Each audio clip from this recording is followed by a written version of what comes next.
সমুদ্র আরতি দেখার জন্য বেরিয়ে পড়েছি আমরা সবাই সন্ধেবেলা। সারাদিন চিল্কার হ্রদ বেরিয়ে এসে সবাই প্রচুর ক্লান্ত, কিন্তু তবুও বেড়াতে এসেছি, ক্লান্ত হলে তো চলবে না। সবাই মিলে বেরিয়ে পড়েছি সমুদ্র আরতি দেখার জন্য। তাই সমুদ্রের ধারে চলে যাচ্ছি। তো এখানে দেখো একজন শিল্পী কি সুন্দর বুদ্ধদেবের মূর্তি বালি দিয়ে তৈরি করেছে, খুব সুন্দর লাগছে। ওখান থেকে দেখে যেখানে সমুদ্র আরতি হবে এখানে চলে এসেছি স্বর্গধামের সামনে।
একেবারে সমুদ্রের ধারে চলে এসেছে একজন পান্ডা। তো দেখো এত হাওয়া হচ্ছে কিন্তু প্রদীপটা নিভছে না।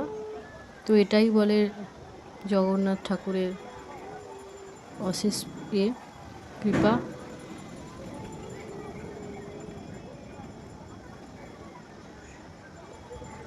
সবাই বলো জয় জগন্নাথ।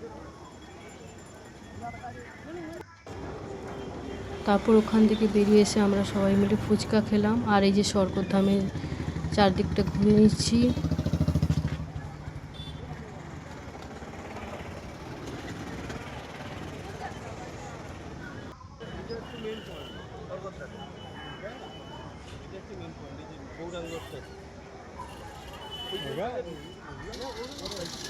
এই হচ্ছে গৌরাঙ্গ মহাপ্রভু। তারপরে রাতে আমাদের স্পেশাল দেশি মুরগি রান্না করছে আমার দাদা। তারপরে এখানে সবাই মিলে খেলছে রাজা রানী চৌচৌকিদার। তারপরে বৌদি এসে একটু টেস্ট করে নিল, তারপর সবাইকে খেতে দিবে।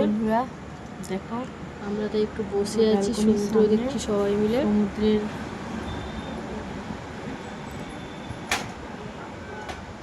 দেখতে পাচ্ছি ঢেউগুলো কেমন আসছে, আর এত আওয়াজ হচ্ছে, তোমাদের একটু জুম করে দেখাই।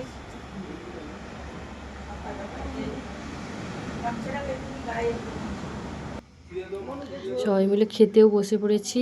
আজকে এই পর্যন্ত থাক। পরের ভিডিওতে অবশ্যই তোমাদের সঙ্গে আবার শেয়ার করব আমাদের পুরী ভ্রমণের অভিজ্ঞতা।